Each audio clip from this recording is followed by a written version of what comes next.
Hi! In this short video I will demonstrate some of the new features that we are currently working on. It's part of our new database virtualization solution. For this video we will demonstrate the database snapshot and restore capabilities.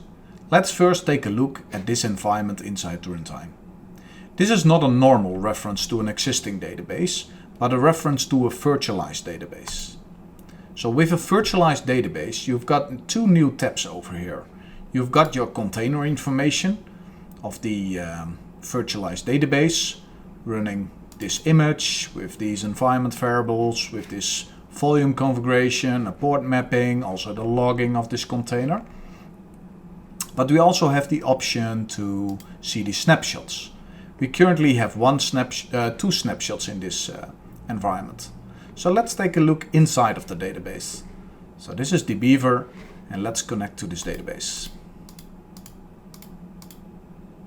So currently within this database there's only one table called customers and there's no data inside of it.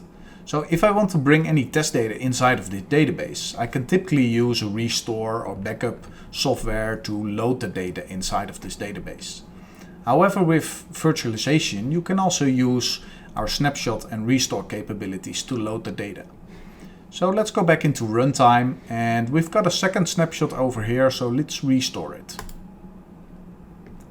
Alright, it's already done. And if we go back to the database to see if there's any changes, let's disconnect and reconnect again.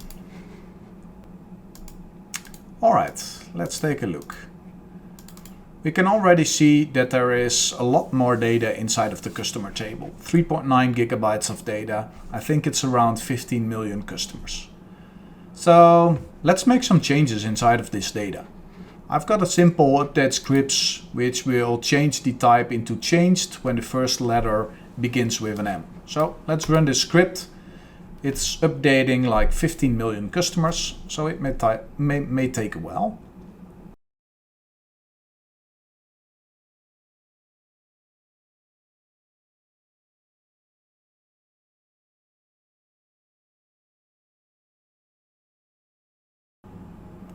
Cool. It has finished. It has updated lots of rows. So let's take a look at the changes. So let's refresh this one.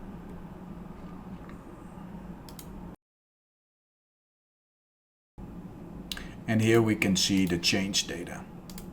So let's make a snapshot of this data so we can restore it later on. So we go back into runtime. We press create a snapshot. And we've added a snapshot. Now let's go back to the previous settings. I press restore over here. It will wait a couple of seconds and the restore has finished. And if I now disconnect with this database and reconnect again, we can see the original data without the change data. There's a lot more to come. If you want to keep updated about database virtualization, please go to our website and you can leave your email address and we can keep you updated with these small videos. Thank you for watching. Have a nice day.